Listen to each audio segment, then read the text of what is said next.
ఏమని మాట్లాడారంటే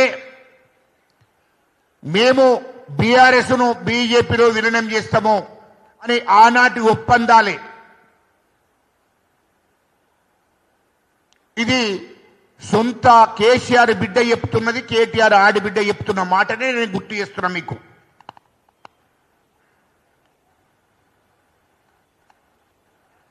అంటే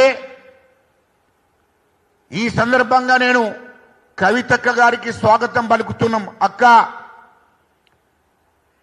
ఇప్పటికైనా నీతి నిజాయితీగా మొత్తం ఒప్పుకున్నావు, వాస్తవాలే నువ్వు చెప్తున్నావు. నీకు అన్యాయం జరిగింది, మేము బాధపడుతున్నాం.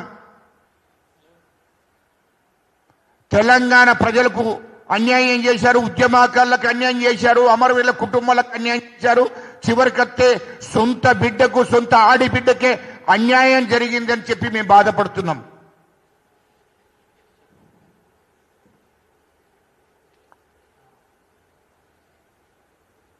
ఇయలో ఉన్న వాస్తవాలను ఈరోజే కవితక్క బయటపెట్టాది. అంటే జూన్ 2 తారీఖు నాడు తెలంగాణ ఆవిర్భవించిన రోజు, తెలంగాణ రాష్ట్రం ఏర్పడ్డ రోజు, తెలంగాణ వచ్చిన రోజు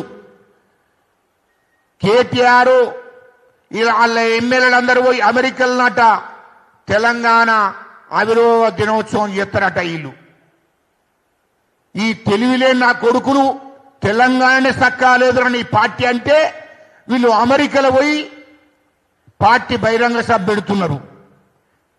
ఇంతకన్నా ఇంకేం చెప్తారా?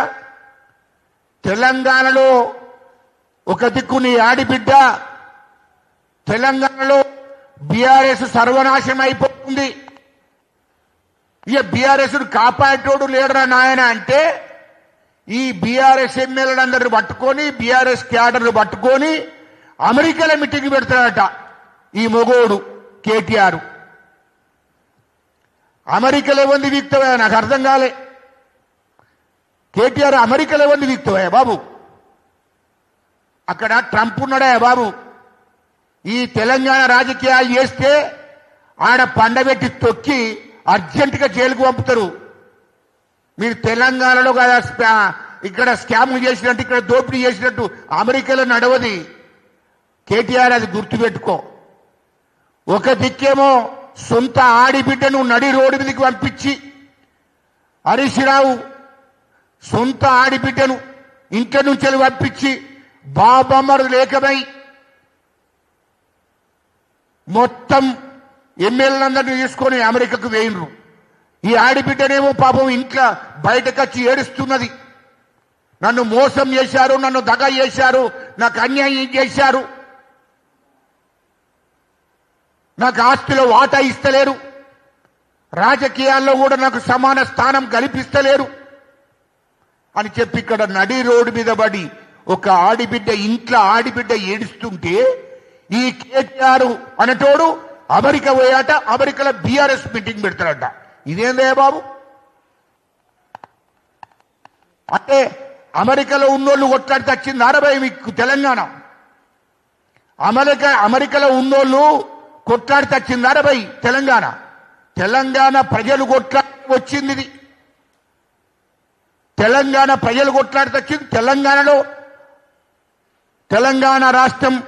తెలంగాణ రాష్ట్రం ఏర్పడదు ఇక్కడ ఆవిర్భావ దినోత్సవం ఇక్కడ చేయాలి, ఇక్కడ బహిరంగ పెట్టుకోవాలి. కానీ పోయి ఈ అమెరికా పెట్టుకున్నాడు అంటే దాన్ని బట్టి చూస్తే ఏమైతుంది? ఇక బీఆర్ఎస్ లేదు, బీఆర్ఎస్ భూస్థాపితం అయిపోయింది అని చెప్పకనే మీరు చెప్తున్నారా భయ్? మీ కుటుంబ సభ్యులంతా కవితకు అన్నట్టు మీరు కూడా ఒప్పుకుంటున్నట్టే కదా, అయిపోయింది బీఆర్ఎస్ పని అంటే వీళ్ళందరూ బీజేపీకి వెళ్ళిపోతామనేది చెప్తున్నారు. చెప్పకనే చెప్తున్నారు అందరూ. బీజేపీ పెద్దలతోని, అమిత్ షా గారితోని, మరి బీజేపీ అధ్యక్షుడితోని, జాతీయ అధ్యక్షుడితోని, మరి బీజేపీ పెద్దలతోని అందరితోని మాట్లాడుకున్నారు. కేసీఆర్, కేటీఆర్, హరీష్ రావు. బీఆర్ఎస్ ను విలీనం చేస్తాము. ఇది కవితక్కనే చెప్తుంది, నేను చెప్పే మాట కాదు, సొంత బిడ్డ చెప్తుంది. బీజేపీని బీఆర్ఎస్ ను బీజేపీలో కలిపేస్తాం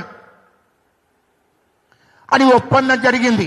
ఆ ఒప్పందంలో ఏంటి, మాకు రేపొద్దున కాళేశ్వరం ప్రాజెక్టులో దోపిడీ జరిగింది కాబట్టి మా మీద కేసులు కాకుండా చూడాలి బీజేపీ.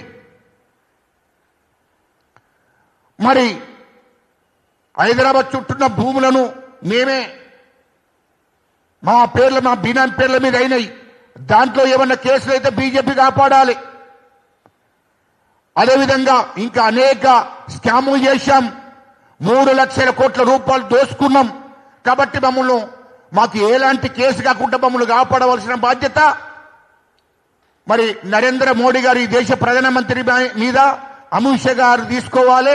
మా మీద కేసులు కాకుండా చూడాలి అని చెప్పి బీజేపీ పెద్దల దగ్గర, అమిత్ షా దగ్గర పాదపడి కాళ్ళు మొక్కారు. కావాలంటే బీఆర్ఎస్ ను బీజేపీలో విలీనం చేస్తాం, కానీ మమ్మల్ని కేసుల నుండి కాపాడండి, మా మీద కేసులు కాకుండా చూడండి. ఇక బీఆర్ఎస్ వద్దు, మాకు బీజేపీలో కలిపేస్తామని చెప్పి వీళ్ళ ముగ్గురి మీద కేసుల గురించే బీజేపీతోని ఒప్పందాలు. ఇలా ముగ్గురి మీద కేసులతోనే బీజేపీతోని సంప్రదింపులు చేసి బీఆర్ఎస్ ను విలీనం చేస్తామని చెప్పారు. బీజేపీలో బీఆర్ఎస్ ను విలీనం చేస్తాం.